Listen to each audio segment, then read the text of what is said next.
ॐ श्रुतिस्मृतिपुराणानाम् आलयं करुणालयं नमामि भगवत्पादं शङ्करं लोकशङ्करं शङ्करं शङ्कराचार्यं केशवं बादरायणं सूत्रभाष्यकृतौ वन्ते भगवन्तः पुनः पुनः निधये सर्वविद्यानां विजशे भवरोकिणां गुरवे सर्वलोकानां दक्षिणामूर्तये नमः। ॐ सहना भवतु सहनौ भुनक्तु सह वीर्यङ्करवावहै तेजस्विनावधीतमस्तु मा विद्विषावहै। ॐ शान्ति शान्ति शान्तिः। पतञ्जलि योगसूत्रम्। योगेन चित्तस्य पतेन वाचा मलं शरीरस्य च वैद्यकेन योगाकरोत्तमं प्रवरं मुनीनां पतञ्जलिं प्राञ्जलिरानदोऽस्मि। நாம் இப்போ த்விதீய அத்தியாயத்துக்கு வந்திருக்கோம். சாதனா பாதக ஃபர்ஸ்ட் அத்தியாயம் முடிச்சாச்சு. அது சமாதி பாதக. தியானத்தை பற்றி விளக்கமாக சொன்னார். அதில் இருக்கிற சமாதிகளை பற்றி நம்ம பார்த்தோம், ரிவைஸ் பண்ணியும் பார்த்துட்டோம். இப்போ ரெண்டாவதுல நம்ம பார்க்க வேண்டியது ரெண்டாவது ஸ்லோகம். ஃபர்ஸ்ட்லேருந்து வரலாம். சாதனா பாதகங்கிறது மொத்தம் 4 பாதம் இருக்குது பதஞ்சலி யோக சூத்திரத்தில். அதில் நம்ம 2 தான் படிக்க போகிறோம். அதில் 1 முடிச்சாச்சு. இப்போ ரெண்டாவது பாதம் சாதனா பாதம். இது முதல் அத்தியாயத்திலே எல்லாமே சொல்லிட்டாரே, அப்புறம் எதுக்கு ரெண்டாவது பாதத்தை இவர் ஆரம்பிக்கிறாருன்னு பார்த்தீங்கன்னா, இங்கே என்ன சொன்னார்னா, சித்த விருத்தி நிரோதக. யோகம்னா என்னன்னா சித்த விருத்தி, மனதை ஒழுங்குபடுத்துதல், செம்மைப்படுத்துதல், அதுதான் யோகம் அப்படின்னு சொன்னாரு. அப்ப அந்த மனதை செம்மைப்படுத்துதல் அதுக்கு என்ன பண்ணணும் அப்படின்னா, அவர் என்ன சொன்னாரு, அபியாசம் வைராக்கியம் ரெண்டையும் பெறணும். மனம் அமைதிப்படணும், முறைப்படுத்துதல், செம்மைப்படுத்துதல், நம்மளோட திங்கிங் பேட்டர்ன் கரெக்டா கொண்டு வரக்கு எது அவசியம் எது அவசியம் அல்லது எதை திங்க் பண்ணணும் எதை இந்த மாதிரி ஒழுங்குபடுத்து, எண்ணங்களை ஒழுங்குபடுத்துதல் தான் மன அமைதிக்கு முக்கிய காரணம். அந்த எண்ணங்களை ஒழுங்குபடுத்துதல், செம்மைப்படுத்துதல் அப்படிங்கிறது எப்படி அடையப்படும்? ஒரு வைராகியம்ங்கிறது ரொம்ப முக்கியம். வைராகியம்ங்கிறது பற்றற்ற நிலை. அது எப்படி வரும்? விவேகத்தின் மூலியமாக நீங்க வைராகியத்தை பெற்றால்தான் மனம் ஒருமைப்படுத்த ஒரு தியானம் பண்ணணும், நீங்க உட்காரணும் அப்படின்னு நினைச்சீங்கன்னா, மனதை ஒரு ஏகாக்கிரத சித்தத்துக்கு கொண்டு வரணும். நான் தியானம் பழகிறேன் அப்படின்னு நீங்க உட்கார்ந்தீங்கன்னா, அதுக்கு முன்னால கண்டிப்பா நீங்க வைராகியத்தை பெற்றிருக்க வேண்டும். ஓரளவுக்கு வைராகியத்தை பெற்றிருக்கணும். அப்பதான் தியானம் சக்சஸ் ஆகும். அப்ப அந்த வைராகியத்தை பெறுவதற்கு என்ன இருக்கணும்? அறிவு. என்ன அறிவு? விவேகம். விவேகம்னா அறிவு. எது நித்தியம், எது அநித்தியம், எது தர்மம், எது அதர்மம், எது சரி, எது தவறு அப்படிங்கிற அறிவு. அந்த எது தர்மம், அப்ப எது சரி, எது தவறு, இந்த மாதிரி சொல்லிட்டே போலாம். அதை பற்றிய அறிவு. விவேகம்னா அதுதான் அறிவு. அந்த அறிவு பெற்றீங்க மட்டும்னா தான் உன்னால என்ன பெற முடியும்? வைராகியத்தை பெற முடியும். வைராகியத்தை பெற்றிருந்தீங்கன்னா தான் உங்களுக்கு தியானம் மனம் ஒரு இடத்தில் குவியும். இது ப்ராசஸ் என்ன பண்ணணும்? கண்டினியூஸ் அபியாசம். இது ரெண்டையும் தான் சொன்னார் அவர். சித்த விருத்தி நிரோதக, மனதை ஒழுங்குபடுத்துதலுக்கு அவர் சொல்ற 2 டெக்னிக்கு. 1 அபியாசம், திருப்பி திருப்பி மனதை பழக்கணும். இயர்ஸ் டுகெதர், எத்தனை நாளைக்குங்கன்னா இயர்ஸ் டுகெதர் மனதை ஒழுங்குபடுத்துதல் நடைபெறணும். அபியாசம். மனதுக்குள்ள இன்னொன்னு என்ன இருக்கணும்? வைராகியம். இது 2 இருந்தா தான் தியானம்ங்கிறது சுத்தப்படும். தியானம் செய்ய முடியும், அதனுடைய பலனை நீங்க பெற முடியும். இது உத்தம அதிகாரின்னு சொல்லுவோம். அதாவது நம்ம பிரைட் ஸ்டூடெண்ட்ஸ் இதெல்லாம் ஆல்ரெடி பண்றவங்களுக்கு இந்த அத்தியாயம் ஓகே. பட் சில மத்திய அதிகாரி அப்படின்னா அவங்களுக்கு இப்ப என்னால தியானமே செய்ய முடியல, இப்ப தியானத்துக்கு நான் என்ன செய்யணும், என்னால தியானம் பண்ண முடியல, வைராகியத்தை பெற முடியல அப்படின்னா, ஏன்னா வைராகியம் தான் முக்கியம்ட்டாரு. விவேகம் வைராகியம் தான் தியானத்தில் கொண்டு நம்ம சக்சஸ் ஆகும்னா, எனக்கு வைராகியம் இல்லை, நான் வைராகியத்தை அடைவதற்கு என்ன செய்யணும்? சோ இறங்கி வராரு. ஃபர்ஸ்ட் என்ன சொல்லிட்டாரு? அபியாசம் வைராகியம் தான் மன ஒழுங்குபாடுன்னு சொல்லிட்டாரு. முதல் அத்தியாயம் ஃபுல்லா அதுலதான். அது தியானம், டிஃபரெண்ட் டைப்ஸ் ஆஃப் தியானம், டிஃபரெண்ட் டைப்ஸ் ஆஃப் சமாதி, சவிகல்ப, நிர்விகல்ப சமாதி, பவ பிரத்ய சமாதி, உபாய பிரத்ய சமாதி எல்லாம் ஃபுல்லா முடிச்சுட்டு இப்ப ஸ்டூடெண்ட் கேட்கிறாரு, எனக்கு வைராகியம் இல்ல, நான் என்ன செய்யணும்? வைராகியத்தை பெறுவதற்கு என்ன பண்ணணும். அப்ப உங்களுக்கு வேணுங்கிறது ஒரு அறிவு வேணும். வைராகியம்ங்கிறது it's an attitude towards the object and living beings in this world. the attitude தான், the way which we are seeing the வைராகியம். அது மனதுக்குள் வருகின்ற ஒரு மாற்றம். வெளியில ஒண்ணும் கிடையாது, நீங்க எல்லா பொருள்களோட வஸ்துக்களோட வாழலாம். வைராகியம்ங்கிறது மனதில் வருகிற ஒரு attitude towards the object and the persons. இப்ப அது வரணும்னா என்ன வேணும், அந்த வைராகியத்தை பெறுவது எப்படி அப்படின்னு ஒரு ஸ்டூடெண்ட் கேள்வி கேட்கிறான்னு எடுத்துக்கிட்டீங்கன்னா, அவர் இறங்கி வந்து 2வது பாதத்துல என்ன சொல்றாரு, அந்த வைராகியத்தை எப்படி பெறுவது, தியானம் செய்வதற்கு முன் நீ என்னென்ன செய்யணும் அப்படிங்கறது இறங்கி வர்றாரு. இதுல ஃபர்ஸ்ட் சூத்திரம் என்ன பார்த்தோம், ஆல்ரெடி முடிச்சிட்டோம். ஃபர்ஸ்ட் சூத்திரம் படிக்கிறேன். தபக ஸ்வாத்யாயேஸ்வர பிரணிதானானி கிரியாயோகः. தபக ஸ்வாத்யாய ஈஸ்வர பிரணிதானானி கிரியாயோகः. இத ஃபர்ஸ்ட். தபக ஸ்வாத்யாய ஈஸ்வர பிரணிதானானி 3 சொல்றாரு. தபக ஸ்வாத்யாய ஈஸ்வர பிரணிதானானி, இந்த 3 கிரியாயோகः. எதுக்கு, வைராகியத்தை பெறுவதற்கு. அவர் என்ன எதுக்கு ஆரம்பிக்கிறாரு, வைராகியத்தை எப்படி பெறுதல் அப்படின்னா ஃபர்ஸ்ட் கிரியா யோகம்ங்கிறது அவரோட லாங்குவேஜ். அப்படின்னா பகவத் சொல்ற வேர்டு கர்மயோகம். பகவான் பகவத்கீதையில இன்னொரு வேர்டு போடுவார், புத்தி யோகம். கர்மயோகம்னால அதே தான், புத்தி யோகம்னால அதே தான். ஏன்னா அது only internal attitude towards the கர்ம பலன் வரும்போது, அதனால அதுக்கு பேர் புத்தி யோகம். வெளியில எந்த சேஞ்சும் கிடையாது, உங்களுடைய கடமைகளை எதையும் மாற்றுறது கிடையாது. இன்டர்னல் நம்ம ஆட்டிடியூட் மாத்திரம் பார்த்தீங்களா, அதனால அதுக்கு என்ன பேரு, புத்தியில் ஒரு மாற்றத்தை கொண்டு வர முயற்சி செய்வதால் கர்மயோகத்துக்கு இன்னொரு பேரு புத்தி யோகம்னு பகவத்கீதையில வரும். இங்க இவரு பதஞ்சலி அதுக்கு என்ன வேர்டு கொடுக்கிறாரு, கிரியா யோகம். கிரியான கர்ம, கிரியா மீன்ஸ் கிரு தாத்து, அதனால அவர் கிரியா யோகம் கொடுக்கிறாரு. வார்த்தைகள் தான் வேற, மீனிங் ஒண்ணு. இவர் என்ன சொல்றாரு, அந்த கர்மயோகத்தை பண்ணு, வைராகியத்தை பெற. இப்ப கர்மயோகம் இல்லாமல் எது பாசிபிள் இல்ல, தியானமே நாட் பாசிபிள். ஏன்னா தியானத்துக்கு வைராகியம் வேணும். இப்ப ஸ்டூடெண்ட் கேட்ட கேள்வி, வைராகியத்துக்கு நான் என்ன பண்ணிட்டுனா என்ன சொல்றாரு, ஃபர்ஸ்ட் கர்மயோகத்தை பழகு. அப்ப வாட் இஸ் கர்மயோகம் எனக்கு சொல்லுங்க அப்படிங்கும்போது அவர் சொல்றாரு தபஹா. நம்ம பார்த்தோம், தபம் என்பது 2 லெவல்ல பார்க்கலாம். தவம் தமிழ்ல சொல்றீங்களா, தவம் அதே தான், அது 2 லெவல்ல. அதாவது பல கோணங்கள்ல பல அர்த்தம் நம்ம பார்த்திருக்கோம். பிகினிங் லெவல்ல தவம்னா என்ன, ஒரு ஜிக்னாசு வகுப்புகள், வேதாந்த வகுப்புகள் அட்டன் பண்ணி அந்த ஞானத்தை பெறணுங்கிற அந்த ஜிக்னாசு ஞாத்தும் இச்சுகு அந்த ஆசையோடு இருக்கிறவங்களுடைய தவம்ங்கிறது கொஞ்சம் மாறுபடும். பிகினிங், ஏன்னா அந்த லெவல் எல்லாம் தாண்டி தான் ஜிக்னாஸ் வந்திருப்பான். அதுல எல்லாம் லோவர் டைப் ரைட்டிங் சொல்றேன் பாத்தீங்களா, லோவர் ஹையர். அப்ப லோவர் பாஸ் பண்ணாத எங்க போக போறோம், ஹையர் டைப் ரைட்டிங் போக போறோம். அதே போல பிகினிங் லெவல்ல என்னென்ன தவம் சொன்னோம்னா, ஒரு சொல்லி ஆல்ரெடி முடிச்சாச்சு, ஆலசிய நிவிருத்தி, ஒரு சோம்பல் இல்லாமல் இருத்தல்.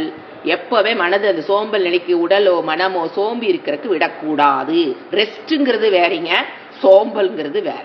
ரெஸ்ட்ங்கிறது 8 hours ஸ்லீப் கண்டிப்பா தேவை. அதை நீங்க மிஸ் பண்ணீங்கன்னா அந்த டே ஃபுல்லா, அடுத்த நாள் ஃபுல்லா உங்களுக்கு அந்த ஃப்ரெஷ்னஸே வராது. பாடி நீட்ஸ் 8 hours ஸ்லீப்.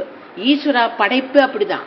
நீங்க எப்ப அதுல இருந்து மாறுபடுறீங்களோ, அதுல இருந்து குறைக்கிறது, அதிகம் பண்றது, எது பண்ணாலும் என்னதுதான் பிரச்சனை. அது என்னது, அது சோம்பல் அல்ல.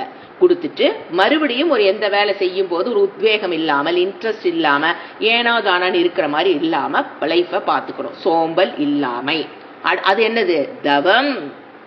அடுத்தது ஆசனம், ஒரு உடற்பயிற்சி. உடம்பு என்ன சொல்றது, அந்த துருப்பிடிக்காம இருக்கிற அளவுக்காவது minimum exercise is needed for this body. இது 2வது. 3வது சௌச்சம். மனதையும் சரி, வெளியில் இருக்கிற விஷயங்களும் சரி, பொருள்களையும் சரி, மனதையும் அதையும் சுத்தமாக வைத்துக் கொண்டு பழக வேண்டும். அடுத்தது அபரிக்கிரக, தேவையற்ற பொருள்களை வீட்டில் சேர்த்து வைத்துக் கொள்ளக்கூடாது. இது ஒரு தவமாக இருந்து, வாங்கி வாங்கி போட்டு போட்டு கண்ணில் எதை பார்த்தாலும் வாங்கி போடு. ஒருத்தர் வீட்டில் ஒன்றை பார்த்தா உடனே கடை வீதிக்கு போ, அதை வாங்கி வீட்டில் கொண்டாந்து வச்சுக்கோ. அதுல என்ன வருதுன்னே தெரியல. நமக்கு தேவையா இல்லையா யோசனை. அவங்க வீட்டுக்கு அது தேவையா இருக்கு, அவங்க வாங்கியிருப்பாங்க. நமக்கு அது தேவையா? அப்படி தேவையில்லாத பொருள்களை வாங்கி வைத்துக் கொள்ளாமல் இருத்தல் அபரிக்கிரக. அடுத்தது சேவா. 5வது பாயிண்ட் சேவா. குரு சேவா, பக்தர்களுக்கு, கோயிலுக்கு வர பக்தர்களுக்கு சேவை பண்றது. அல்லது இப்போ பார்த்தீங்கன்னா நடந்து போறாங்க அப்படின்னா அவங்களுக்குலாம் சாப்பாடு கொடுக்கறது, பழனி மலைக்கு நடந்து போறாங்கன்னா அவங்களுக்கு இந்த மாதிரி சேவை, மக்கள் பக்தர்களுக்கு சேவை. அதுக்கு அடுத்த வீட்டில் வயோதிகர்கள் இருக்கும்போது அவர்களை கவனித்துக் கொள்ளுதல் கடமையிலே வரும். அது சேவைக்கு கூட வராது. வீட்டில் பெரியவங்க வயதில் மூத்தவர் இருக்கும்போது அவர்களுக்கு வேணுங்கிறதுக்கு பேரு விருத்த சேவா. விருத்தனா ஓல்டு பீப்புளுக்கு உணவளித்தல், அது என்னது சேவா, விருத்த சேவா. அப்புறம் வியாதியில் இருக்கவங்களுக்கு அந்த வியாதியிலிருந்து வர்றதுக்கு ஒரு உதவி செய்தல், இதெல்லாம் 5வது தவம். இதையெல்லாம் தவமாக செய்து பழகணும். எதுக்கு? கர்மயோகம் பண்ணணும்னா இதெல்லாம் இருந்தா தான் கர்மயோகம் உங்களுக்கு செட் ஆகும். You can do karma yoga. அடுத்தது அஹிம்சா, உடலால் வாக்கால் மனதால் மற்றவர்களை துன்புறுத்தாமல் இருக்கிறது அடுத்த தவம், 6வது தவம். 7வது ஆகாரத்தில் ரொம்ப ரொம்ப கட்டுப்பாடு. அரை வயிறு சாப்பாடு, கால் வயிறு தண்ணி, கால் வயிறு எம்டியா, எப்பவுமே பசித்திரு. சொல்ற பாத்தீங்களா, விழித்திரு. எப்பவுமே எப்படி இருக்கணும்? பசி, ஒரு சின்ன உடம்புல ஒரு பசி, வயிற்றுல எப்பவுமே ஒரு பசி இருக்கிற மாதிரி பாத்துக்கணும். பசித்திரு, அப்பதான் அந்த விழிப்பு நிலையை, நம்ம அந்த அலர்ட்னஸ் அப்பதான் வரும். இல்லைன்னா மந்த நிலைக்கு போயிடுவோம். ஸோ ஆகார கட்டுப்பாடு, உடம்புக்கு எது ஒத்துக்குது, எது நல்லது, எது சாத்வீக மனதை கொண்டு வந்து கொடுக்குமோ, சாத்வீக உடலை பெறுவதற்குண்டான ஆகாரம் தான் சாப்பிடணும். அது ஒரு தவம். அடுத்தது மௌனம், தேவையற்ற பேச்சு.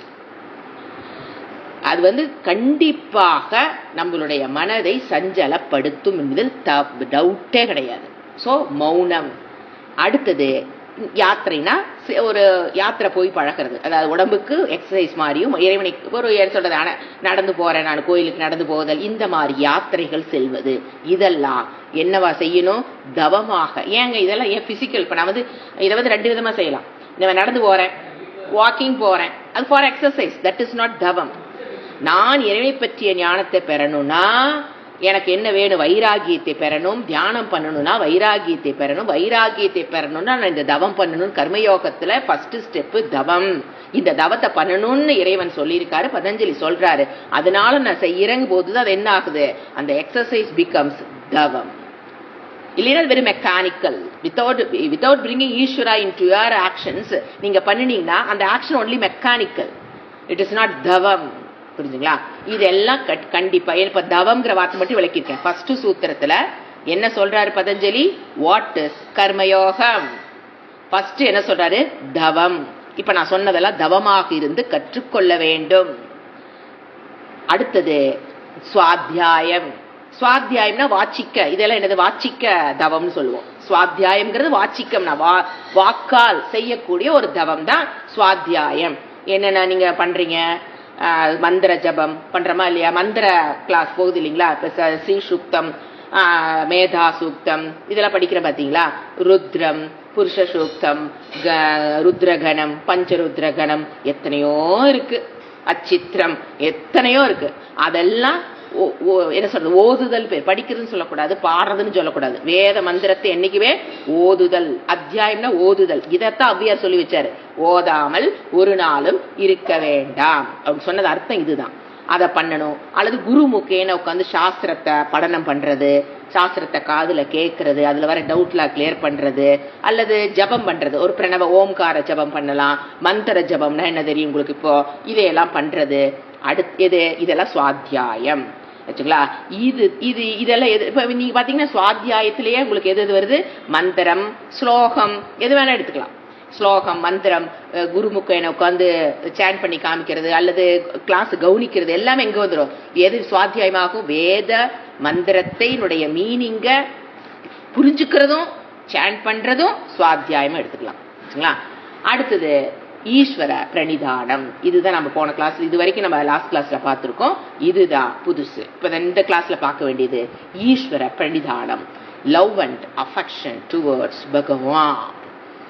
என்ன சொல்ல? பக்தி, குரு பக்தி, தேச பக்தி. அது மாதிரி இங்க ஈஸ்வரனிடம் ஒரு பக்தி. அந்த பக்தி இஸ் அவசியம். எதுக்கு? கர்மயோகம் பண்ணணும்னு வச்சுக்கோங்களேன். பக்தி இல்லாமல் ஈஸ்வரனே இல்லைன்னு சொல்றவங்க எப்படி கர்மயோகம் பண்ண முடியும்? சோ ஈஸ்வரா பக்தி. அது என்னது? பிரணிதானம்னா ஈஸ்வர பக்தி. அப்போ என்ன பண்ணணும்? எனக்கு கர்மத்தை செய்யும் போது எனக்கு இந்த கர்மத்தை கடமையாக கொடுத்தவன் இறைவன். சமர்ப்பணம். யாருக்கு சமர்ப்பணம் பண்றோம்? என்னுடைய கர்மத்தை இறைவனுக்கு சமர்ப்பணம் செய்தல். ஃபர்ஸ்ட்.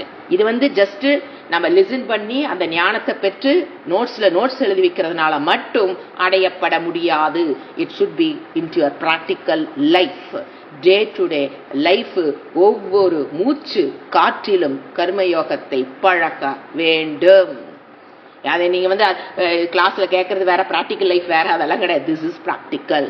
ஒவ்வொரு மூச்சு காற்றிலும் கர்மயோகம் தான் நீங்க சுவாசிக்கணும் அப்படின்னா பாத்துக்கோங்க. ஒவ்வொரு செகண்ட் அதுலதான் இருக்கணும். அப்போ எது கொடுத்தாலும் அது இறைவனோட கடமையாக ஏற்று அவருக்கு அர்ப்பணா. கர்மத்தை செய்யும் போது அர்ப்பணா புத்தி. இதை கொடுத்தவன் இறைவன், நான் அவருக்காக செய்கிறேன் அப்படிங்கிற யார் பெனிஃபிட் ஆகிறாங்களோ அவங்களுக்காக செய்யறேன்னு நினைக்காமல் ஈஸ்வரா அர்ப்பணா புத்தி. எப்போ? while you are doing karma. Okay, first இதுக்கு முன்னால என்னது? தர்மத்துக்கு உட்பட்டு கர்மத்தை பண்ணணும், அதர்மத்தை செய்யக்கூடாது.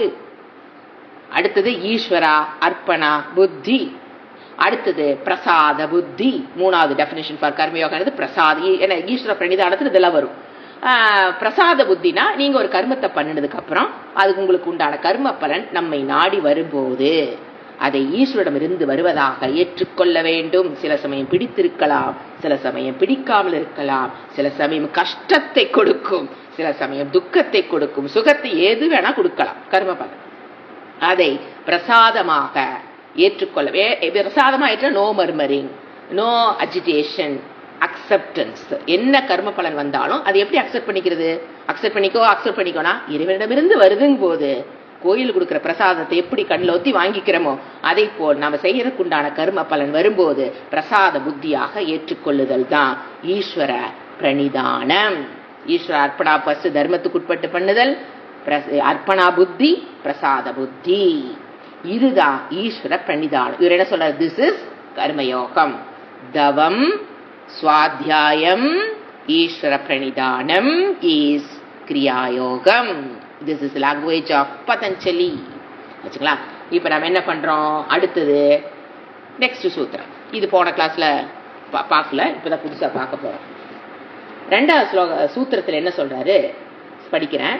சமாதி பாவனார்த்தக கிளேஷ தனு கரணார்த்தச்ச. சமாதி பாவனார்த்தக கிளேஷ தனு கரணார்த்தச்ச. சமாதி பாவனார்த்தக கிளேஷ தனு கரணார்த்தச்ச. மீனிங் சமாதி. அதாவது இப்ப என்ன சொல்றாரு? இப்ப கர்மயோகத்தை பத்தி சொன்னோன்னா what is the use of கர்ம பலன்? கர்மயோகத்தினுடைய பலன் என்ன? இந்த மந்திரத்துல என்ன விளக்குறாரு? கர்மயோகம் பண்றதுனால என்ன பலன்? கர்மயோக பலன் நேரடியான பலன், என்ன சொல்லலாம், இமீடியட் பலன், கொஞ்ச நாள் கழிச்சு வர பலன். ரெண்டா பிரிச்சுக்கிறாரு அவர். கர்மயோகம் பண்ணீங்க அப்படின்னா நேரடியா உங்களுக்கு என்ன பலன் கிடைக்கும், கொஞ்ச நாட்கள் செய்ததுக்கு அப்புறம் உங்களுடைய பலன் என்ன அப்படிங்கிறது பதஞ்சலி அழகா சொல்றாரு. என்ன சொல்றாரு? ஃபர்ஸ்ட் சமாதி பாவனார்த்த. சமாதினா மன, உங்களுக்கு தெரியும் சமாதி தான். சமாதி ஏகப்பட்ட டைம் படிச்சுட்டு வந்தாச்சு. இந்த இடத்துல சமாதிங்கிறது மன அமைதி. கர்மயோகம் பண்ண பண்ண கேரண்டியாக மனம் அமைதி உற்பத்தியாகும். மன அமைதி என்ன ஆகும்? பாவனார்த்தம்னா உற்பத்தி ஆகும். You have to develop. மன அமைதி என்ன ஆகும்? உற்பத்தி ஆகும். இது என்னது? கொஞ்ச நாள் கழிச்சு கிடைக்கக்கூடிய பலன். அடுத்து என்னது? நான் என்ன சொன்னேன்? உடனடி பலன். கர்மயோகம் பண்றதுனால உடனடி பலன் என்ன அப்படின்னா மனதில் என்ன சொல்றாரு? கிளேஷ தனு கரணார்த்த. கிளேஷத்தனு மனதில் இருக்கிற கிளேஷங்கள், கரணார்த்தகனா டைலூட் ஆகும், இல்லாம போகாது, டைலூட் ஆகும், தன் வீரியத்தை இழக்கும். எது? மனதில் இருக்கிற கிளேஷங்கள் தன் வீரியத்தை இழக்கும். So what is the use of கர்மயோகம்? ஃபர்ஸ்ட் நேரடி உடனடி பலன். செய்ய செய்ய நமக்கு கொஞ்சம் கொஞ்சமா கிடைக்கிற பலன். மனதில் இருக்கிற கிளேஷ, அது என்னன்னு பின்னால் சொல்ல போறாரு.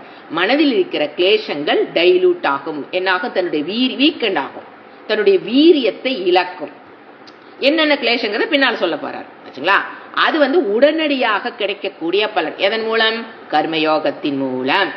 அப்புறம் அடுத்து முன்னால ஃபர்ஸ்ட் வேர்டு என்னது? சமாதி பாவனார்த்தம்னா மன அமைதி உற்பத்தியாகும். In spite of any situation. உடனே நாம் கர்மயோகம் பண்றோம், சுத்தி இருக்கிற சூழ்நிலை எல்லாம் மாறும்லாம் நினைக்க கூடாது. அது அது அப்படியே தான் இருக்கும். நம்மை சுற்றி இருக்கிற நபர்கள் அப்படியே தான் இருப்பாங்க, அவங்க அப்படியே தான் நடந்துக்குவாங்க. அதுல எந்த விதமான மாற்றமும் கிடையாது, மாற்றவும் முடியாது, மாற்ற வேண்டிய அவசியமும் இல்லை.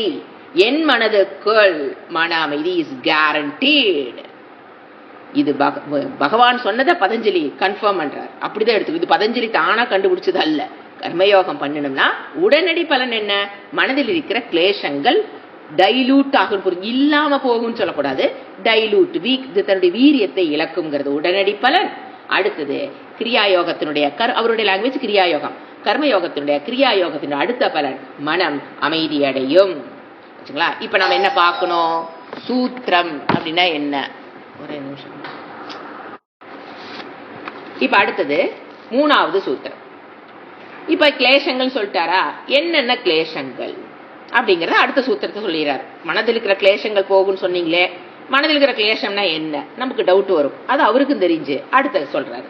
அவித்யா, அஸ்மிதா, ராக, துவேஷ, அபினிவேஷாக, பஞ்சக்லேஷாக. என்னென்ன சொல்றாரு பதஞ்சலி?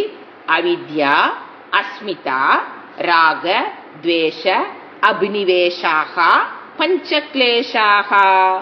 அவித்யா, அஸ்மிதா, ராக, துவேஷ, அபினிவேஷாக, பஞ்சக்லேஷாக. உங்களுக்கு படிக்கும்போது தெரியும், பேர் மட்டும் எழுதிங்க. இந்த ஸ்லோகத்துக்கு வெறும் நேம் மட்டும் இருந்தா போதும். என்னென்ன பஞ்சம்? என்ன? 5 கிளேசங்கள், மனதில் இருக்கிற கிளேசங்கள் 5. என்னென்ன? ஃபர்ஸ்ட் அவித்யா. அவித்யா என்ன? அறியாமை. அடுத்து என்னது? அஸ்மிதா. அஸ்மிதானா அகங்காரம், நான் சரீரம்ங்கிற அபிமானம், நான் இந்த சரீரம் அப்படிங்கிற சரீர அபிமானம், அதுதான் என்னது? அஸ்மிதா, நான் அப்படிங்கிற அகங்காரம். உங்களுக்கு அடுத்த நல்லாவே தெரியும் 3வது ராக. ஏன்னா இது ஒன்னொன்னு விளக்க போற. ராகம்னா என்ன, துவேஷம்னா என்ன, அஸ்மிதானா என்ன, ஏன்னா அது நம்ம டீட்டெயிலா படிக்க, ஜஸ்ட் நேம் மட்டும் எழுதிக்கிட்டா போகுது இந்த சூத்திரத்துல. ராகம்னா பற்று. எதுல பற்று? அனாத்ம விஷயத்தில் பற்று. அனாத்ம விஷயம், என்னை தவிர்த்து வேற எல்லா விஷயத்திலும் பற்று. ஆத்மானா நான், அனாத்மா என்னது? இந்த உடலே என்னது? அனாத்மா. நீங்க பாக்குறது எல்லாமே என்னது? அனாத்மா. அதன் விஷயங்களில் பற்று. அப்புறம் துவேஷம் என்ன? வெறுப்பு. எதுல வெறுப்பு? அதே அனாத்மா விஷயத்தில் வெறுப்பு. சில விஷயங்கள் நமக்கு பிடிக்குது, சில விஷயங்கள் நமக்கு பிடிக்கல. துவேஷம், வெறுப்பு. அடுத்தது அபினிவேஷா. அபினிவேஷக ப்ளூரலா போடும்போது அபினிவேஷகான்னு போடுறாங்க, நீங்க எழுதும்போது அபினிவேஷக சிங்குலர். அபினிவேஷனாக மரண பயம். அபினிவேஷம்னா மரண பயம். இதெல்லாம் மனதில் இருக்கிற கிளேசங்கள். இது யாருக்கு இருக்கோ யாருக்கு இருக்காது?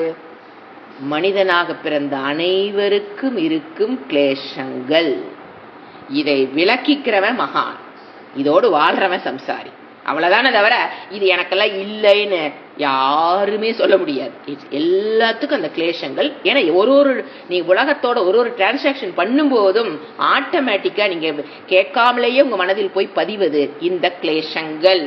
உலகத்துல பிறந்துட்டோம்னாவே, உலகத்துல வாழ்றோம்னாவே, that is enough to get these kleshas. இந்த உலகத்துல வாழ்றன்ட்டாவே போதும். எல்லாம் என்ன கொடுக்குது? இந்த வாழ்ற வாழ்க்கை கிளேசங்களை கொடுத்துரும். அப்படி புரிஞ்சுக்கணும் வச்சுங்களா. இப்ப நாம என்ன பண்றோம்? என்னென்ன கிளேசம், ஒரு கிளேசமா அவரே விளக்குறாரு. நம்ம அதன் பிரகாரமே நம்ம போலாம். அது போறதுக்கு முன்னால ஒரு இன்ட்ரோடக்ஷன் உங்களுக்கு தேவைப்படுது. இப்போ கிளேசங்கள், எல்லா கிளேசங்கள் அப்படின்னா ஒரு உதாரணத்துக்கு நான் சொல்றேன், அதுக்கப்புறம் அவர் சொல்ற பிரகாரம் போய்க்கலாம். இப்ப கிளேசங்கள்லாம் மனதில் இருக்கிற ராகமாகட்டும், துவேஷமாகட்டும், ஒரு மனதில் வருகிற வெறுப்பு எடுத்துக்கலாம்.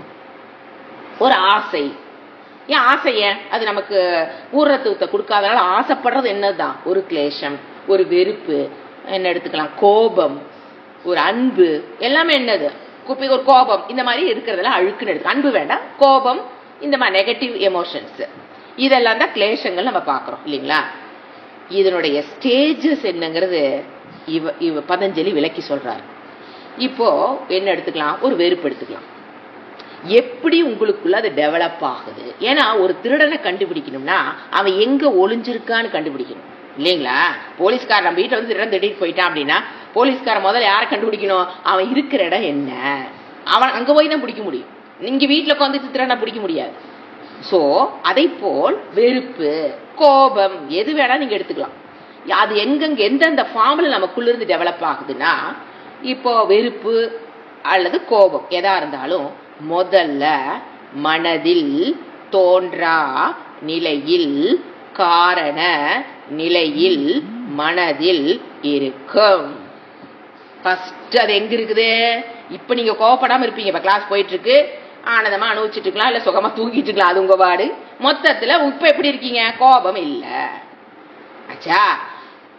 ஆனா இப்ப கோபம் இல்லைங்கிறதுக்காக உங்களுக்குள் கோபம் இல்லைன்னு சொல்ல முடியாது. ஏன்? அது எந்த ரூபத்தில் இருக்கும்? ஏன்னா எந்த பிரபஞ்சமே எப்படிங்க படைக்கப்பட்டது? இந்த சரீரம் எப்படி படைக்கப்பட்டது? ஃபர்ஸ்ட் காரண சரீரம் படைக்கப்பட்டதுல அது எப்பவுமே இருக்கிறது. அதுல இருந்து வந்ததுதான் சூக்ஷ்மம், அதுல இருந்து வந்ததுதான் ஸ்தூலம். இதே ப்ரொசீஜர் தான். சிருஷ்டி எப்படியாச்சு? காரணத்திலிருந்து சூக்ஷ்மத்திலிருந்து ஸ்தூலம். கண்ணுக்கு தெரிகிற இந்த உலகத்துக்கு முன்னால் என்ன இருந்தது? ஸ்தூலம். அதுக்கு முன்னால் என்ன இருந்திருக்கணும்? காரணம். ஏன்னா காரணம் இல்லாமல் எது குதிக்காது, அதெல்லாம் அவஸ்தை இல்லைன்றோம். சோ அது மாதிரி இப்ப கோபம் எடுத்துக்கலாம். ஏன்னா அதுதான் ரொம்ப ரொம்ப கஷ்டம் டு டேக்கிள்ங்கிறாங்க. கோபத்தை எடுத்துக்கலாம். ஏன்னா வெறுப்பு கூட கொஞ்சம் தாண்டி வந்துடலாம். இந்த கோபத்திலிருந்து விடுபடுறதுங்கிறாங்கல்ல. ஃபர்ஸ்ட் அது கோபங்கிறது எங்க இருக்குது? நீங்க சிரிச்சுக்கிட்டு இருந்தாலும் சந்தோஷமாக இருந்தாலும் கோபம் உங்கள் மனதில் தோன்றா நிலையில் இருக்கும், காரண நிலை. ஃபர்ஸ்ட் அதோட பிளேஸ். இதுக்கு அவர் வேற வேற பேர் கொடுக்கிறாரு. அந்த சூத்திரம் வரும்போது நான் அந்த பேரோட நினைச்சுக்கலாம். ஃபர்ஸ்ட் கான்செப்டை புரிஞ்சுக்குங்க. அவர் லாங்குவேஜ் யூஸ் பண்ணி அவர் வேற வேர்டு கொடுக்குறாரு. அதை போய் கேட்டீங்கன்னா கன்ஃபியூஸ் ஆயிடும். சோ ஃபர்ஸ்ட் கிளியர் ஆயிக்குங்க மைண்டுக்குள்ள. ஃபர்ஸ்ட் கோபம் எங்க இருக்கு? தோன்றா நிலையில் என்னுடைய மனதில் ஒளிஞ்சுக்கிட்டு திருடனாக இருக்குது. ஃபர்ஸ்ட் எப்பவுமே இருக்குது.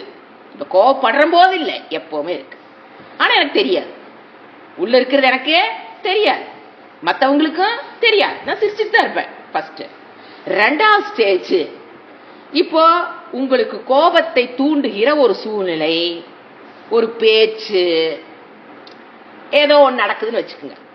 நீங்க ஒரு எதிர்பார்க்குறீங்க, ஒரு ஏமாற்றம் ஒன்று நடக்குது, ஒரு இரிட்டேஷனான நமக்கு கோபத்தை தூண்டுகிற வார்த்தைகள் வந்ததுன்னு வச்சுக்கோங்க. காது வலி எங்க போகுது? போச்சா மனதுக்குள்ள? போனோன்னா அது விருத்திக்கு வரும். சோ அது வரைக்கும் அது எதில் இருந்தது? சித்தம். எங்க மறைஞ்சிருக்குது உங்க கோபம்? சித்தம். மெமரிக்குள்ள என்ன இருக்குது? மறைஞ்சிருக்கு. அந்த வார்த்தைகளை கேட்டோன்ன சித்தத்தில் இருந்தது எங்க வருது? விருத்தி, எண்ணங்களுக்கு வரும். அவ்வளவுதான், எண்ணங்களுக்கு வரும். ஃபர்ஸ்ட் எங்க இருக்குது? சித்தத்தில் இருந்தது, தோன்றானில் இருந்தது, எண்ணங்களுக்கு வரும். எண்ணங்களுக்கு வந்ததுக்கு அப்புறம் அதை நாம எப்படி டேக்கிள் பண்றோமோ அதை பொறுத்து தான் வெற்றியோ தோல்வியோ. இப்ப எண்ணங்களுக்கு வந்துருச்சா?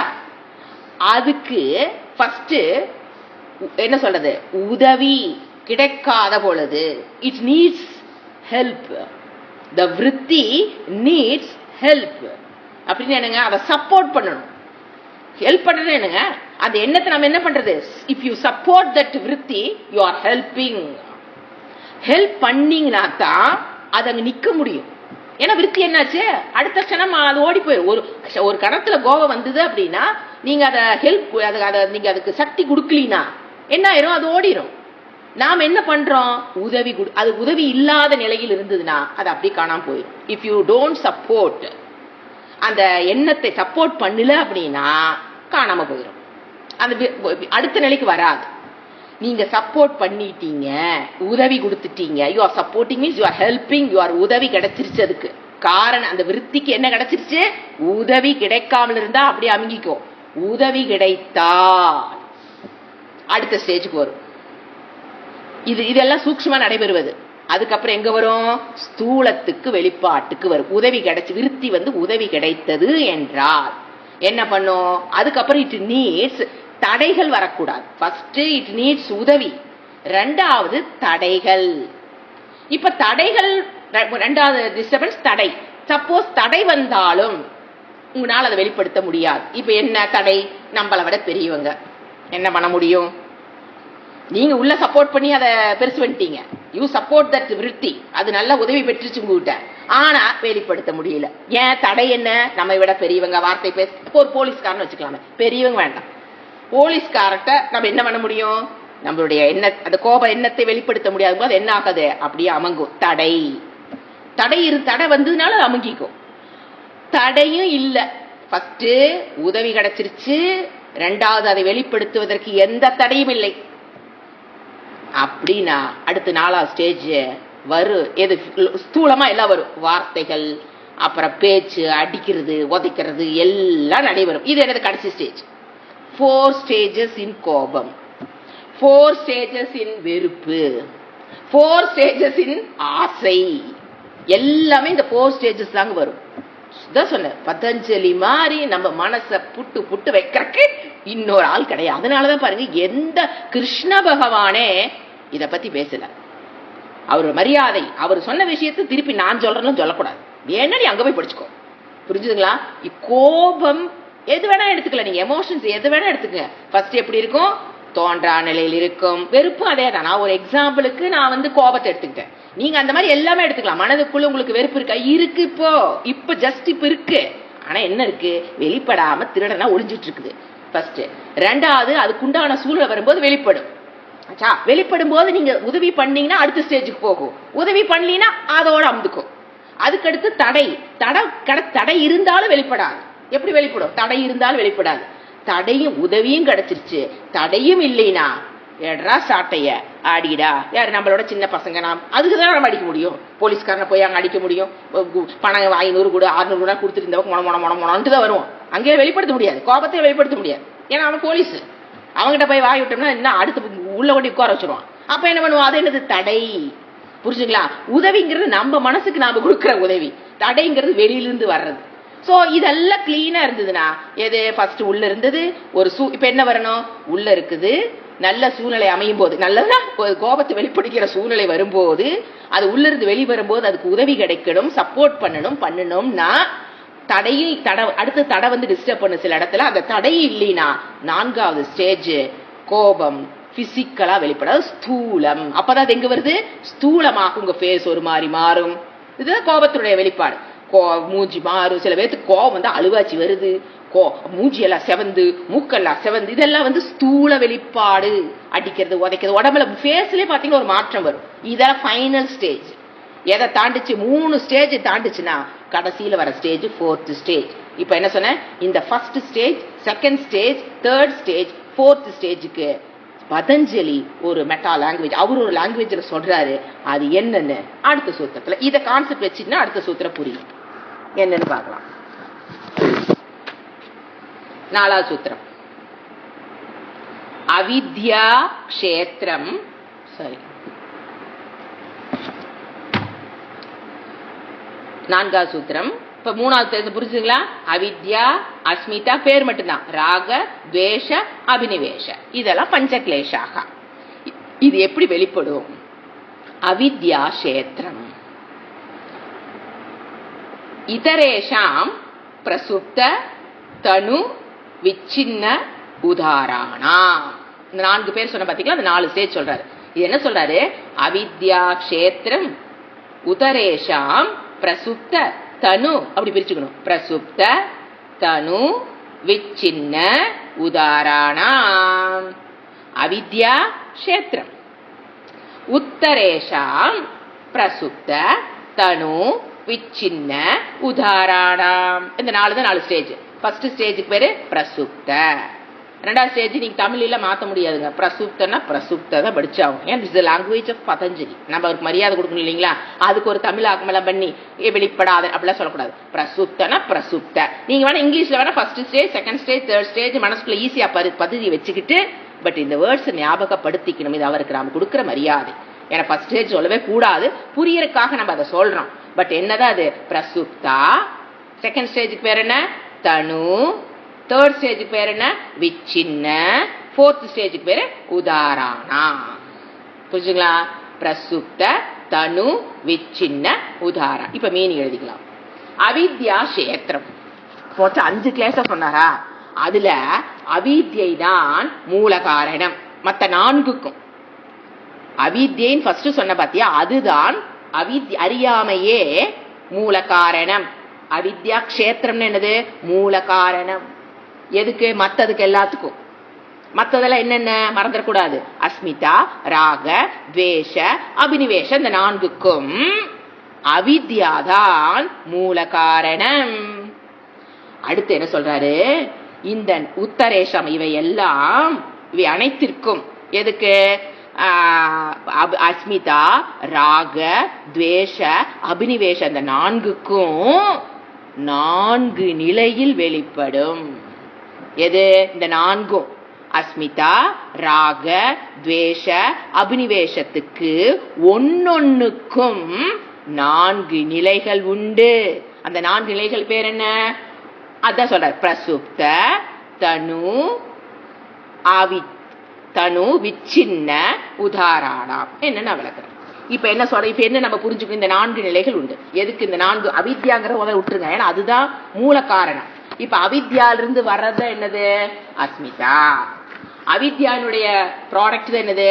ராகம். அவித்யாவோட ப்ராடக்ட் தான் என்னது? துவேஷம். அவித்யாவோட ப்ராடக்ட் தான் என்னது? அபினிவேஷம். அப்படின்னு என்ன? அஸ்மிதா, நான் அந்த சரீரங்க அபிமானமாகட்டும், ஒரு விருப்பு, வெறுப்பு, மரண பயம், இதெல்லாம் உங்களுக்கு வருதுன்னா என்ன காரணம்? அவித்யா. இந்த 4ம் 4 நிலையில் வெளிப்படும். எப்படி? இப்ப ஃபர்ஸ்ட் அஸ்மிதாவை எடுத்துக்கலாம். என்ன? அகங்காரம், நான் இந்த சரீரம்ங்கிற அபிமானம். அதுக்கு 4 நிலை இருக்கிறது. நான் கோபத்துக்குள்ள சொன்ன பாத்தீங்களா? அந்த மாதிரி பேதையை கொண்டு போய் உள்ள சேர்த்தனும். அஸ்மிதா என்னென்ன நிலை இருக்குது? நிலைக்கு பேரு அவஸ்தான்னு சொல்லலாம். பிரசுப்தா, அஸ்மிதாவுக்கு இப்ப 4ஆ பிரிக்கிறோம். பிரசுப்த அஸ்மிதா, தனு அஸ்மிதா எழுதி வச்சுக்கோங்க, ஏன்னா அதெல்லாம் அங்க இருக்காது. அஸ்மிதா இப்ப 4ஆ பிரியுது. நாம படிச்சோம்ல 4 ஸ்டேஜஸ், அதேதான். ஆனா பேர் கொடுக்கிறாரு பதஞ்சலி. என்ன கொடுக்கிறாரு? பிரசுப்தா அஸ்மிதா, தனு அஸ்மிதா, விச்சின்ன அஸ்மிதா, உதாரண போட்ட போதும், உதாரண அஸ்மிதா. இப்ப asmita is divided into 4.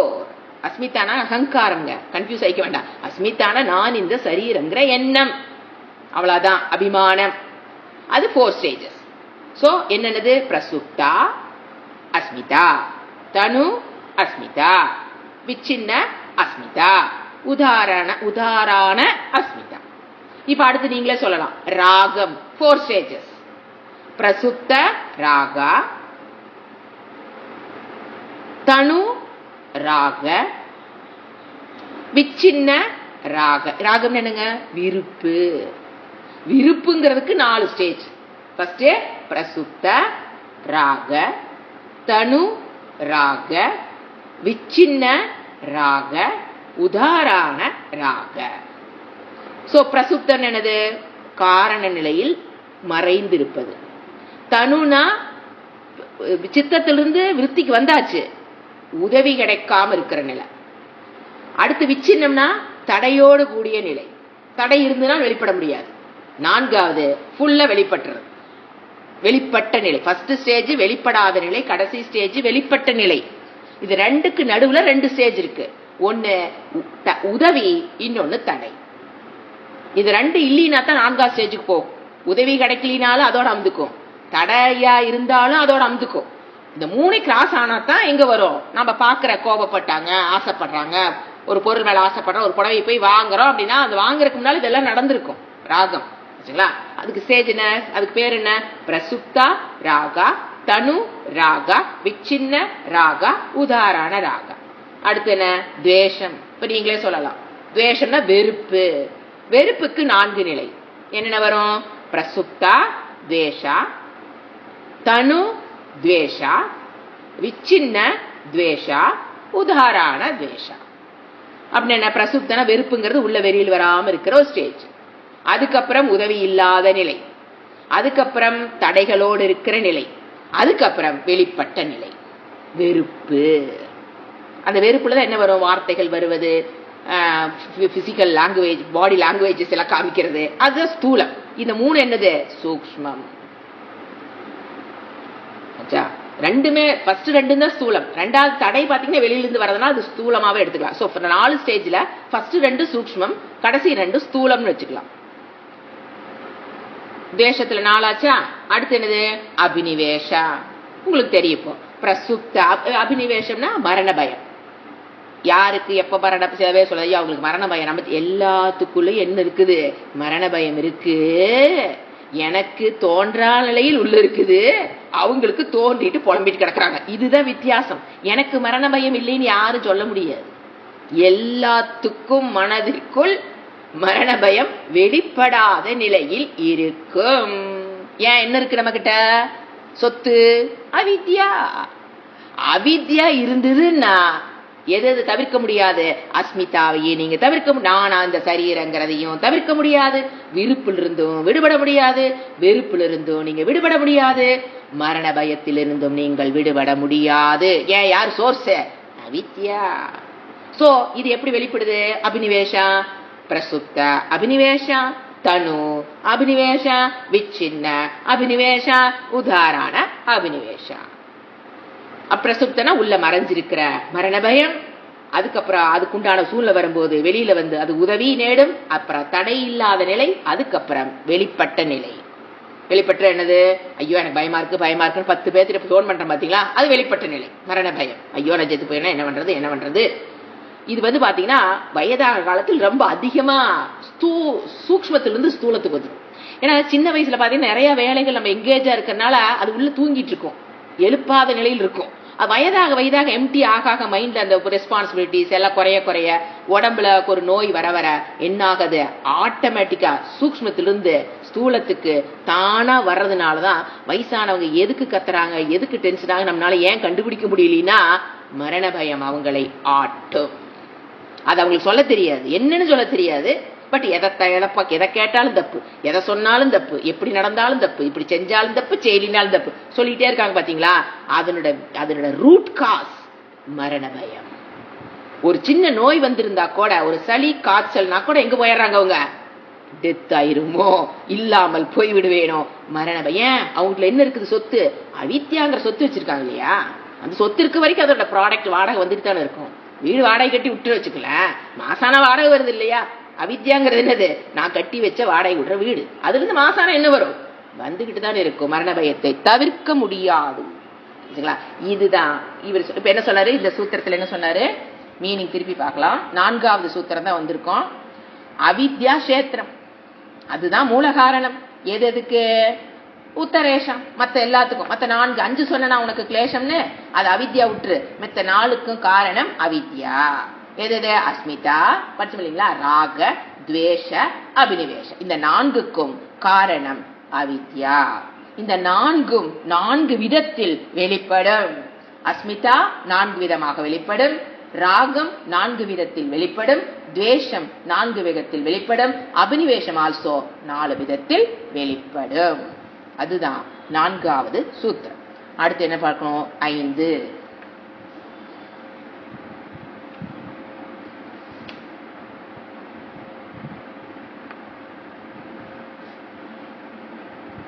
அனித்ய, first படிக்கிறேன், அப்புறம் அன்வய அப்புறம் பண்ணி சொல்றேன். அனித்யா சுச்சி துக்கானாத்மசு நித்ய சுச்சி சுகாத்மக்யாதீர வித்யா. எப்படி பிரிக்கணும், அனித்ய, அசுச்சி, துக்க, அனாத்மசு. அனித்ய, அசுச்சி தூய்மையற்ற, துக்க, அனாத்மசு. இதுல என்ன புத்தி, அவித்யா. இந்த சூத்திரத்தில் என்ன கொடுக்கிறாரு, டெஃபினிஷன் ஃபார் அவித்யா. வாட் இஸ் அவித்யா? அவித்யனா அதோட வெளிப்பாடு எப்படி இருக்கும்? ஏன்னா அவித்யா புடிச்சிட்டு வந்து காமிச்சு இது அவித்யான்னு சொல்ல முடியாது. அவித்யோட வெளிப்பாடு உள்ள மனதில் எப்படி வெளிப்படும்? அடுத்தது நித்ய. அடுத்த வேர்டு செகண்ட் 2 சூத்திரத்தில் 2 வேர்டு இருக்கு இல்லைங்களா, 2வது வார்த்தையை பிரிக்கிறேன். நித்ய, சுச்சி, சுக. நித்ய, சுச்சி, துக்க, ஆத்மக்யாதிஹி. ஆத்மக்யாதிஹி, ஆத்ம கியாதிகி அப்படி கூட பிரிக்கலாம். கியாதின்னு ஒரு வேர்டு இருக்கு. அப்போ ஆத்ம கியாதிகி ரேபா சந்தி விசர்க்கத்தை போட்டுக்கிட்டு 2 புள்ளி வச்சுக்கணும். திகி அவித்யா அங்க வரும். ரேபா சந்தின்னு பேரு அவித்யான்னு பிரிச்சுக்கணும். சோ அனித்ய திருப்பி சூத்த முதல்ல இருந்து வரேன். அனித்ய அசுச்சி துக்க ஆத்மசு என்ன புத்தி? நித்ய சுச்சி சுக ஆத்ம கியாதி அவித்யா. என்ன சொல்றாரு? வாட் இஸ் அவித்யா?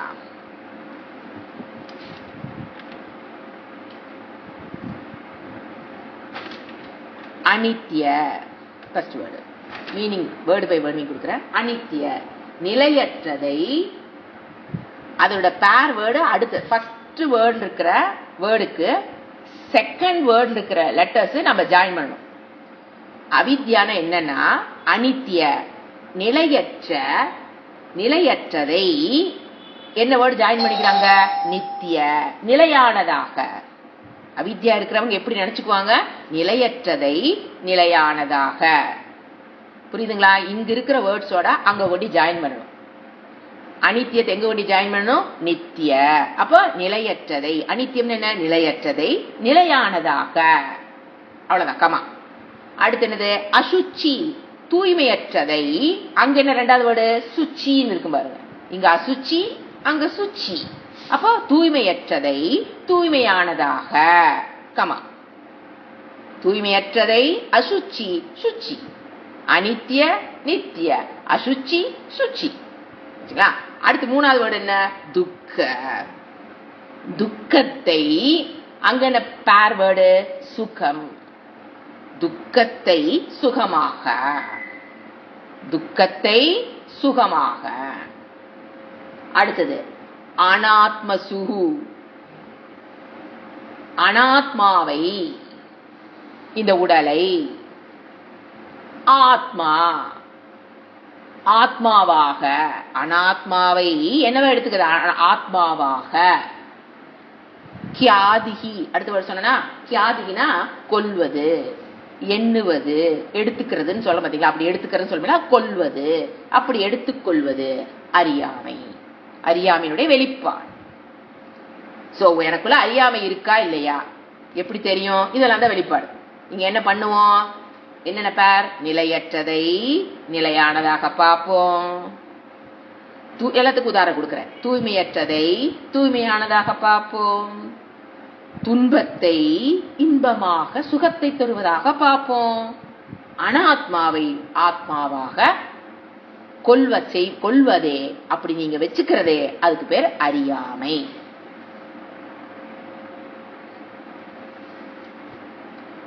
இப்போ இந்த அவித்யாத மூல காரணம் சொன்ன பாத்தீங்களா?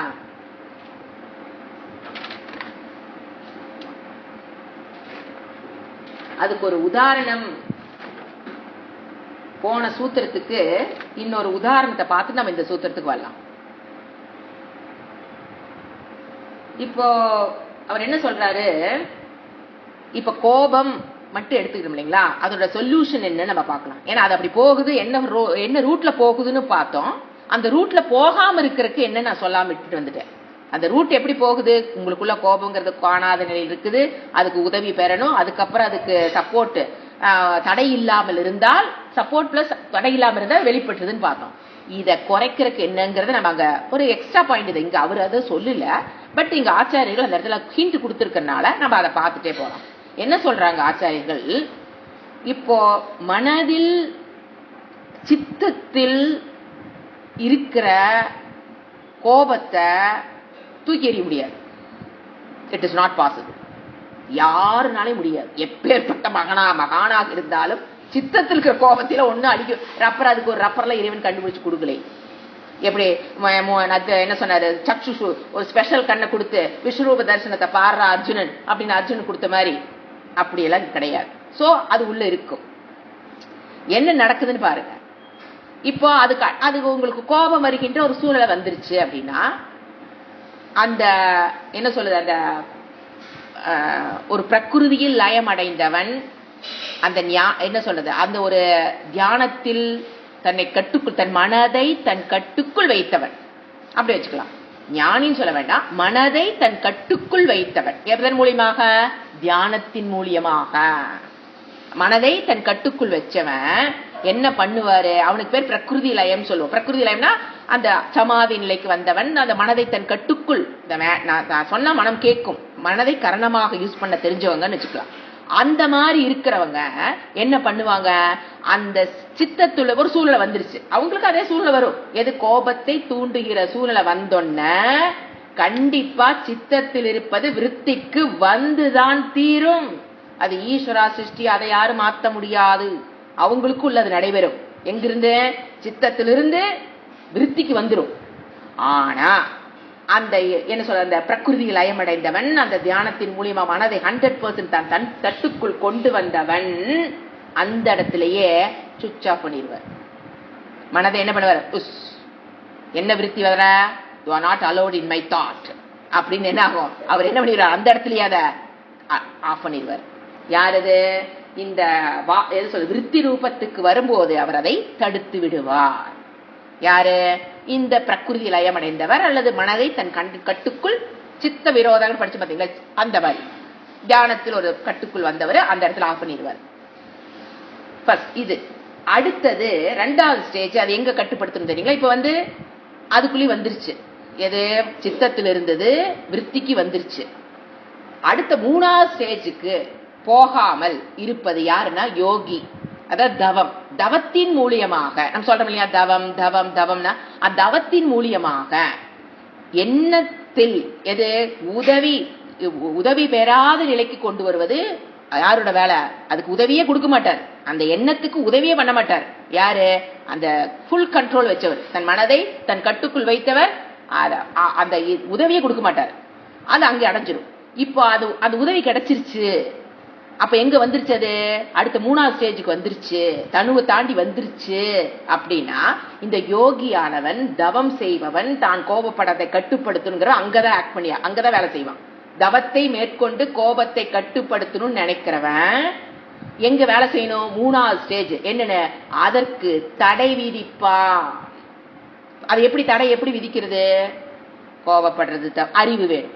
3வது ஸ்டேஜ் வராம இருக்கிறதுக்கு என்ன வேணும் அவனுக்கு? அறிவு. ஃபர்ஸ்ட் ஸ்டேஜ் அவர் என்ன சொல்றது, அந்த ஃபுல் கண்ட்ரோல் பண்ணவங்களுக்கு அது ஒரு மேட்டரே இல்லை, அப்படி டக்குன்னு ஆஃப் ஆயிரும். தவத்தை பண்ற 3வது ஸ்டேஜுக்கு வந்துருவான். விருத்தியிலிருந்து சித்தத்திலிருந்து விருத்திக்கு விருத்தியும் என்ன பெற்றும்? உதவியும் பெற்றும். ஆனா அவன் என்ன பண்ணுவாத? தடை விதித்து விடுவார். எப்படிங்க தடை விதிக்கிறார் அவருன்னா, கோபப்படுவது தவறு, ஏன் எனக்கு கோபம் வருது, நான் எதை எதிர்பார்த்தேன், எந்த இடத்துல நான் ஏமாந்தேன், இங்க இருப்பது அனைத்தும் இறைவன் கொடுத்தது, எனக்கு எதுக்கு நம்ம நினைக்கிற மாதிரி இந்த உலகம் நடக்காது, நமக்கு நம்ம செஞ்ச புண்ணிய பாப்பத்தை நம்ம அனுபவிக்கிறோம். இந்த மாதிரி அறிவு உள்ள போக போக அவனுக்கு பேர் யோகி, கர்மயோகி. அவன் என்ன பண்ணுவான்? 3வது ஸ்டேஜ்ல கட் பண்ணிடுவான். புரிஞ்சுங்களா? ஃபர்ஸ்ட் ஸ்டேஜ்லயே கட் பண்ணக்கூடியவன் மனதை 100% கட்டுக்குள் கொண்டு வந்தவன், அவன் ஞானின்னு கூட வச்சுக்கலாம். அடுத்த ஸ்டேஜ்ல யோகி என்ன பண்ணிடுவான்? கட் பண்ணிடுவான். அதை என்ன பண்ணி தடை விதித்து விடுவான், தடை விதிச்சிருவான். என்னன்னு? அந்த ஞானத்தை கொடுத்து கோபத்தை பற்றி விசாரம் செய்து அந்த தடையை அங்க கொடுத்துருவான். அப்புறம் 4வது ஸ்டேஜுக்கு அவங்க போக மாட்டாங்க. இந்த 4வது ஸ்டேஜுக்கு யார் வருவான்னா, இந்த எந்த முயற்சியும் செய்யாத யோகி, கோபப்படுவதை குறைப்பதற்குண்டான தவத்தை செய்யாத யோகி, அந்த அறிவை பெறாத யோகி கோபத்தை வெளிப்படுத்துறோம். புரிஞ்சுங்களா? இதுதான் ப்ரொசீஜர். இப்ப அடுத்த சூத்திரம் சொல்லலாம். இப்ப என்ன அவித்யை எப்படி வெளிப்படும் அப்படின்னா என்னென்ன சொன்ன? ஃபர்ஸ்ட் ஒன்னா பார்க்கலாம். நிலையற்றதை எப்படி உங்களுக்குள்ள இருக்கிற அவித்யா எப்படி வேலை செய்யுது? நிலையற்றதை எப்படி காமிக்கும்? நிலையானதாக. எங்க எதுங்க நிலையற்றது? நீங்க எது நிலையானதுன்னு பார்த்துட்டு இருக்கிறீங்களோ அது எல்லாமே நிலையற்றது. ரொம்ப ஈஸி டெஃபினிஷன் இல்லையா? நீங்க எது நிலையானது நீங்க நினைச்சிட்டு இருக்கிறீங்களோ அனைத்தும் நிலையற்றது. இந்த உலகம், இந்த உடல், இந்த உறவுகள், அல்லது நம்ம இறந்ததுக்கு அப்புறம் போற சொர்க்கம், அல்லது பணம், சொத்து, வீடு, சந்தோஷம், துக்கம், ஆட் பண்ணிக்க அதையும். எனக்கு துக்கமே என்னை விட்டு போக மாட்டேங்குது. துக்கம் நிலையானதுன்னு நினைச்சிட்டு இருக்கிறோம். துக்கம், பண கஷ்டம், கடன், பண கஷ்டம், உடல், உறவு, சொந்தம், சொர்க்கம், பணம், சொத்து, சந்தோஷம், துக்கம் எல்லாத்தையும் நீங்க என்ன நினைச்சிட்டு இருக்கிறோம்? It's as though it is சத்தியம், நித்தியமா நினைச்சிட்டு இருக்கிறோமா? அது எல்லாமே என்னது? நிலையற்றது. சோ அறியாம அவித்தியினுடைய விளைவுகள் என்னது? ஏதெல்லாம் நிலையற்றதோ, இந்த உலகம் என்னது? நிலையற்றது. இந்த உடல் என்னது? நிலையற்றது. நான் பழகிட்டு இருக்கிற உறவுகள், ஃப்ரெண்ட்ஸ் எல்லாமே என்னதான்? நிலையற்றது. ஏன் நிலையற்றது? ஒரு காலத்தில் இல்லாமல் இருந்து இந்த உலகமே, பிரபஞ்சமே ஒரு காலத்தில் இல்லாமல் இருந்து ஒரு காலத்துக்கு இருக்குது, இன்னொரு காலத்தில் நிலையமடையினா அதுக்கு பேர் என்னங்க? நிலையற்றது. ஆனா நாம எப்படி பாக்குறோம்? அவர் attitude is different. That is the problem. நிலையானது. ஒருத்தர் ஒரு வார்த்தை சொல்லிட்டாங்கன்னா 15 வருஷத்துக்கு பிடிச்சு வச்சிருந்து 15வது வருஷம் கழிச்சு நம்ம சொல்றது, என்னை அவங்க 15 வருஷத்துக்கு முன்னால என்னை இப்படி சொன்னாங்க, எங்க தேவையாங்க இதெல்லாம்? ஒரு நிமிஷம் அது வர நான் அப்படியே மறக்க மாட்டேன். எங்க அவார்டாங்க கொடுக்குறாங்க, நீங்க மறக்காம அந்த வார்த்தையை உள்ள வச்சு திருப்பி திருப்பி மனசை டென்ஷன் பண்ணி நொந்து பிபி ஏறி தூக்கத்தை வராம கஷ்டப்பட்டு மாத்திரை சாப்பிட்டு டாக்டர், இதெல்லாம் தேவையா? ஏன் நம்ம அப்படி புடிச்சு வச்சிருக்கிறோம்? அது தவறுன்னு தெரியாதனாலதான் புடிச்சு வச்சிருக்கோம். அது ஏன்னா அவங்க சொன்னது வார்த்தை பாருங்க, நீங்க மக்கு மண்டுன்னு எதுவும் திட்டம் வச்சுக்கலாம், அது காத்தோட போயிரும். நாம தான் அதை புடிச்சு வைக்கிறோம். அது தானா உள்ள போய் உங்க மனதுக்குள்ள நீங்க உதவி கொடுக்காமல் நீங்க அதை தடை விதிக்கலினா அது எப்படி உள்ள போகும்? எனக்கு 15 வருஷமா ஞாபகம் இருக்குது, அவங்க சொன்ன வார்த்தை, திட்டின வார்த்தை 15 வருஷம் எனக்கு ஞாபகம் இருக்குன்னு சொல்றாங்க வச்சுக்கங்களேன். இவங்க அதை என்ன கொடுத்துருக்கணும்? ஃபர்ஸ்ட் இப்ப புரியுதுங்களா அந்த ப்ராசஸ் எப்படி வந்ததுன்னு? அத மனசுக்குள்ள தூங்குற நிலையில் இருக்கும். ஆனா இவங்க அடிக்கடி அதை எழுப்பி விட்டு, என்ன அவங்க சொன்ன வார்த்தையை எழுப்பி விட்டு அதை சப்போர்ட் பண்ணி அதுக்கு தடையும் இல்லாத பண்ணி ஸ்தூலமாக உட்கார்ந்து மனசுல என்ன பண்றது? சூக்ஷ்மத்திலிருந்து எங்க கொண்டாந்துறது? நம்மளுக்கு சூனிய வச்சுக்கிறதா இதாங்க. எங்க ஆசுல நானே சூனிய வச்சுக்கிறதுனா, ஒருத்தர் ஒரு வார்த்தை சொல்லிட்டாங்கன்னா அதுக்கு உதவி கொடுத்து தடையில்லாம பண்ணி விடுவோம். ஏன்னா வேற ஏதாவது கூட நமக்கு டிஸ்டர்பன்ஸ் தாட்ஸ் வரும், அதையெல்லாம் ஒதுக்கி விட்டுருவோம். நீ உட்கார்ந்து கவலைப்படு, இதெல்லாம் வராத, இப்பத்திக்கு போ. எது நல்ல எண்ணங்களை துரத்தி விட்டுட்டு உட்கார்ந்து ரூம் போட்டு அதுக்கு உதவி கொடுத்து தடையில்லாமல் பண்ணுனது யாரு? அந்த எண்ணத்துக்கு உரம் போட்டு வளர்த்தது யார்? நான் தான். 15 வருஷமா அந்த வார்த்தை நான் வச்சிருந்து என்ன பலனை கண்டீர்கள்? யோசனை பாரு. எது இன்டெலிஜென்ட் வே ஆஃப் லிவிங்? சொன்ன அடுத்த செகண்ட் காது இந்த காதுக்குள்ள போய் அந்த காது வழியா விடுறது புத்திசாலித்தனமா? இல்ல நான் புடிச்சு வச்சு 15 வருஷத்துக்கு உரம் போட்டு வளர்த்துறங்கிறது which is intelligent way of living. அப்போ அவங்க சொன்னது இந்த காதுக்குள்ள போய் அந்த காதுக்குள்ள வரணும்னா, அந்த ஆட்டிடியூட் வரணும்னா யூ மஸ்ட் கெட் தட் ஞானம், அறிவு இருக்கணும். அவங்க சொன்னதெல்லாம் மறந்துரு, அவங்க சொன்னதை மறந்துன்னா மறக்க முடியாது. அவங்க மறந்துருன்னு சொல்ல சொல்ல நமக்கு என்ன ஆகும்? ஞாபகம் எச்சுதான் வரும். ஏன்னா ஞாபகோட மறந்துருப்போம். அவங்க அவங்களுக்கு மறந்துரு, நீ அவங்களெல்லாம் மறந்து பழையபடி பழகு. அப்படிங்கும் போது திருப்பி திருப்பி நமக்கு என்ன ஆகுது? என்ன பண்ணணும்னா ஞானம். என்னங்க அறிவு? பிரிங்கிங் ஈஸ்வரா into your life. That is the technique. Bringing ஈஸ்வரா. அவங்க பேசுறாங்க அப்படின்னா அது நிலையற்றது, அது காத்தோட போகக்கூடிய வார்த்தை, அது அவங்களுக்கு அப்படி தோணி இருக்குது, சொல்லி இருக்கிறாங்க. இப்படி அந்த ஞானத்தை கொடுத்து அந்த வேர்ட்ஸுக்கு வேல்யூ இல்லாமல் பண்ண கத்துக்கிறது தான் புத்திசாலித்தனம். You should not give the value for those words. எது விச் யூ ஹர்ட்ஸ் யூ, எது எது உங்களை ஹர்ட் பண்ணுதுன்னு தெரியுதோ டோன்ட் கிவ் வேல்யூ. அதுக்கு உதவி பண்ணாதீங்க. அதுக்கு தடைய இருக்கிற தடையும் சேர்த்து விளக்கிறாதீங்க. மறக்காம உள்ள புடிச்சு வச்சுக்கிறதுக்கு உதவி பண்ணிடாதீங்க. Don't support that thoughts. எப்படிங்க சப்போர்ட் பண்றது? என்ன அந்த எண்ணம் வந்தன, எதுக்கு உனக்கு இந்த எண்ணம்? எத்தனை காலையிலிருந்து இப்ப நமக்கு பொறுப்பு, எத்தனை வேலை இருக்கு. You mind your own business. மனதை நம்ம கண்ட்ரோல் பண்ணது. மனமே மைண்ட் யுவர் ஓன் பிசினஸ். வேற உனக்கு ஒரு வேலை கொடுத்துருக்க, செய், வா உட்கார் தியானம் பண்ணுவா, கூப்பிடுங்க ஓடிய போயிருவான் அந்த இடத்துல. வா அதை பத்தி நினைப்புறதா, உட்கார், வா மனமே உட்கார், நான் ஒண்ணு சொல்றேன், ஓம் நம சிவாய சொல்லு. அவங்க நினைப்பு வரும், திருப்பி ஓம் நம சிவாய சொல்லு. கண்ட்ரோல் தியானம் பண்ணீங்கன்னா அப்ப நீங்க ஆர் நாட் அதுக்கு உதவி பண்ண. புரியுதுங்களா? அந்த எண்ணத்துக்கு நீங்க என்ன பண்ணல, உதவி கொடுக்கல, தடை பண்ணிட்டீங்க. எப்படிங்க வெளிப்படும் அந்த ஒரு இல் ஃபீலிங்? எது வேணா வச்சுங்க, எமோஷன்ஸ். நீங்க கோபம், வெறுப்பு, ஏதாவது அவங்க மேல நமக்கு வெறுப்பு தானே வருது. அந்த வார்த்தை கேட்டு நமக்கு அவங்க அந்த வெறுப்பு வராமல், இதுதான் ப்ரொசீஜர். புரிஞ்சுங்களா? இத நாம முயற்சி பண்ணி தான் வரணுமே தவிர வகுப்புகள் கேட்டு அந்த ஞானத்தை பெற்று, அதான் சொன்னேன், இதை எங்க சுவாமிஜி அடிக்க சொல்றாரு, மூச்சு காற்றாக மாத்தணும். படிக்கிறது என்னவாகணும்? மூச்சு காற்றா வர தெரியணும். That means 24 into 7 and the dwelling in that ஞானம். ஓ இது இந்த ஸ்டேஜ்ல வருது, நான் இதை சப்போர்ட் பண்ணக்கூடாது. கோபமா இருந்தாலும் சரி, வெறுப்பா இருந்தாலும் சரி, ஒருத்தர் சொன்ன வார்த்தையாக இருந்தாலும் சரி, யூ ஷுட் நாட் சப்போர்ட். அதுதான் டெக்னிக். இப்ப எதனால நம்ம இப்ப என்ன பண்றோம், நம்ம ஒண்ணு பார்த்திருக்கோம், முடிச்சுக்கலாம். நிலையற்றதை அவித்யாவோட டெஃபினிஷன் கொடுக்கிறார். வாட் இஸ் அவித்யானா, எப்பெல்லாம் நிலையற்றதை, அந்த வார்த்தை அதுக்கு தான் சொல்ல வந்தேன். நிலையற்ற ஒரு வார்த்தை, அது என்ன மோசமான வார்த்தையால் இருக்கலாம், அது நிலையற்றது. காத்தோட ஒரு செகண்ட்ல அது ஆஃப் ஆயிடுச்சு அந்த சப்தம், இல்லைங்களா? அத எப்படி புடிச்சு வச்சிருக்கோம், நிலையானதாக புடிச்சு வச்சிருக்கீங்கன்னா என்ன காரணம், என்ன சொத்து நம்மகிட்ட இருக்கு, அவித்யா. புரிஞ்சுங்களா? இது அந்த கண்டினியூஷன் அடுத்த கிளாஸ்ல பார்க்கலாம். ஓம் சாந்தி சாந்தி சாந்தி. ஹரிஹி ஓம் ஸ்ரீ குருப்யோ நமஹ. ஹரிஹி ஓம்.